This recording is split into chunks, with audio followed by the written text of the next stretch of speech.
देखिए, आप किसी इंसान की जिम्मेदारी लेने के योग्य नहीं हैं। मंत्री भौचक्का खड़ा बांस के पौधों को देखता हुआ सब सुन रहा था। आगे बांस का पौधा कहता है, मंत्री जी, राजा महाराज तो युद्ध में चले गए थे। उनके बाद हमारी माँ की देख रेख का दायित्व आपका ही था, और कुछ नहीं तो कम से कम हमारी माँ के प्रसव के दौरान तो वहाँ हाजिर रहकर ये देखते कि उन्हें किसी बात की कोई परेशानी तो नहीं। पर आपने तो उनकी कोई खैर खबर तक नहीं ली। बांस के पेड़ों की आवाज सुन हैरान खड़ा मंत्री विचार करता है कि ये पौधे बोल कैसे रहे हैं और इतना सब कैसे जानते हैं। वो सोचता है, बात तो बिल्कुल सही कह रहे हैं, मैंने रानी राजलक्ष्मी की कोई सुध नहीं ली। ये सोचकर मंत्री आत्मग्लानि से भर उठता है। सोचा, ये तो उससे बड़ी भूल हो गई। राजा की गैर हाजिरी में उसे रानी राजलक्ष्मी को गर्भावस्था में संभालना चाहिए था। मंत्री जी सोचते हैं, इसका मतलब क्या रानी राजलक्ष्मी के साथ कोई बड़ा षड्यंत्र हुआ था या कुछ और बहुत बुरा जो वो नहीं जानते। ये विचार आते ही उसने जब ये सब उन पौधों से जानना चाहा तो उनमें से कोई आवाज नहीं आई। जब बहुत प्रयास करने पर भी पौधों ने कोई जवाब नहीं दिया तो हैरानी के साथ साथ आत्मग्लानि से भरे मंत्री जी बोझिल हृदय के साथ वापस राजमहल की तरफ चल पड़ते हैं। वहाँ पहुंचकर वो सारा किस्सा राजा जयसिंह को कह सुनाते हैं और बोले, महाराज क्षमा करें, पर मुझे लगता है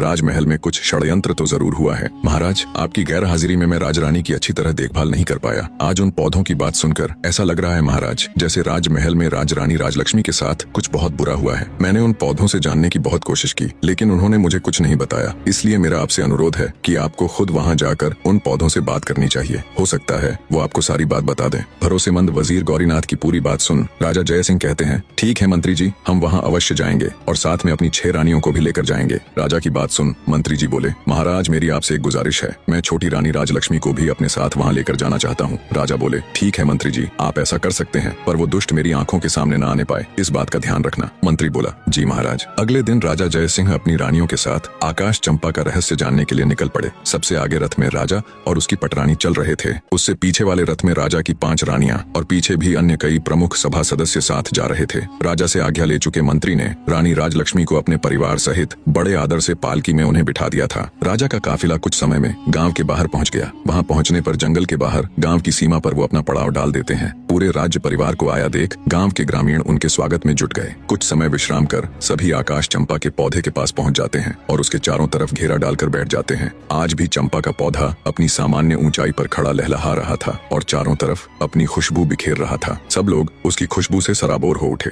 पर राजा तो चंपा के पौधे के रहस्य को जानने के लिए बेताब था। राजा की 6 पत्नियां उसके साथ बैठी थीं और छोटी रानी राजलक्ष्मी मंत्री जी की पत्नी के साथ बैठी हुई थी। तभी बड़ी रानी यानी राजा की पटरानी राजा से बोली, महाराज, यदि आपकी आज्ञा हो तो क्या मैं इस खुशबूदार चंपा के पौधे से कुछ फूल तोड़ लूं? राजा बोला, अवश्य रानी साहिबा। तभी राजा की दूसरी पत्नी भी बोल उठी, महाराज, इन फूलों की उठती भीनी भीनी खुशबू को महसूस कर मुझसे बिल्कुल भी नहीं रुका जा रहा, क्या मैं भी फूल ले लूं? दूसरी रानी के साथ साथ तीसरी, फिर चौथी, सभी रानियों ने ऐसा कहा तो राजा बोला, अवश्य तुम सब वो फूल ले लेना। राजा ने सबसे पहले 6वें नंबर यानी छोटी रानी को फूल चुनने का निर्देश दिया और पटरानी सहित अन्य रानियों से बोले कि ये तुम सब में सबसे छोटी है, इसलिए सबसे पहले उसे ही फूल चुनने का अवसर मिलना चाहिए। राजा की बात से पटरानी सहित अन्य रानियां सहमत हो गईं, तो 6वें नंबर की रानी फूल तोड़ने के लिए चंपा के पौधे के पास जाती है। राजा सहित वहाँ मौजूद सभी की उत्सुकता पूरे चरम पर थी। सभी ये देखने के लिए आतुर थे कि अब क्या होगा।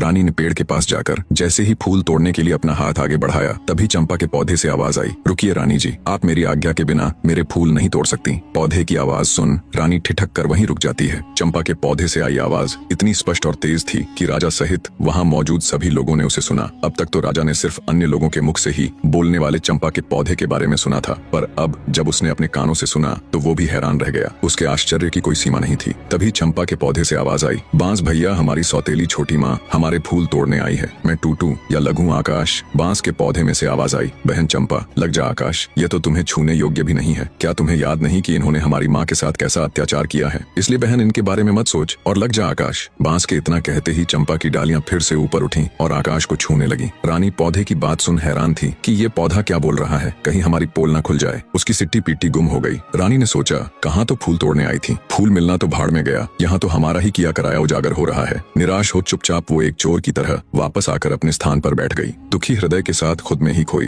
रानी राजलक्ष्मी के कानों में जब सौतेली माँ नामक शब्द पड़े तो उसके भी कान खड़े हो गए। चंपा और बांस की सारी बातें सुन उनका हृदय विचलित होने लगा। राजा सहित अन्य लोग भी सारी वार्तालाप सुन हैरान थे, पर किसी की समझ में अब तक कुछ नहीं आ रहा था। 6वें नंबर की रानी के आने के बाद 5वीं, चौथी, तीसरी और फिर दूसरी रानी भी हार मानकर अपने स्थान पर बैठ गई। जब किसी को चंपा का फूल नहीं मिला तो राजा की पटरानी अथवा बड़ी रानी चंपा के पौधे के पास गई। चंपा का पौधा अब भी आकाश में लगा हुआ था। था। पटरानी बोली, सुनो चंपा के पौधे, मैं इस राज्य की महारानी और महाराजा की पटरानी हूँ। इस राज्य में जो कुछ भी है उसके ऊपर हमारा अधिकार है, इसीलिए चंपा अपनी डाली को नीचे झुका और मुझे फूल तोड़ लेने दे। इस बार चंपा की डालियों से आवाज आई, भैया बांस, हमारी सौतेली माँ हमें फूल देने के लिए चेतावनी के साथ धमका रही है और हमें अपना आदेश मानने के लिए कह रही है। तुम क्या कहते हो, हमें इनका आदेश मानना चाहिए या नहीं? बांस बोला, ना बहना, तुम्हें आदेश देने का इनके पास कोई अधिकार नहीं है। ये पटरानी होंगी राजा की और अपने राज्य की। हम इनके राज्य की प्रजा नहीं है और न ही हम कोई वस्तु है जो इनके उपयोग में आना आवश्यक हो। क्या तुम्हें याद नहीं है बहना, इन्हीं के आदेश से तो सारा काम हुआ है। इन्होंने ही तो हमारी माँ को सबसे ज्यादा दुख दिया है और इन्होंने ही हमें वन में भेजकर हमारी मृत्यु का रास्ता तैयार किया था। यह तो महारानी बनने के लायक भी नहीं है, इसलिए बहना तुम्हें इनके पापी हाथों का स्पर्श भी नहीं होने देना चाहिए। सभी के सामने ये बातें सुनकर बड़ी रानी का सर लज्जा से झुक गया। शर्म और अपने कुकर्म का भेद खुल जाने के डर से बड़ी रानी भी ठगी सी चुपचाप अपनी जगह आकर बैठ गई। सारा माजरा देख राजा जयसिंह अब की बार खुद जाने के लिए खड़े होते हैं।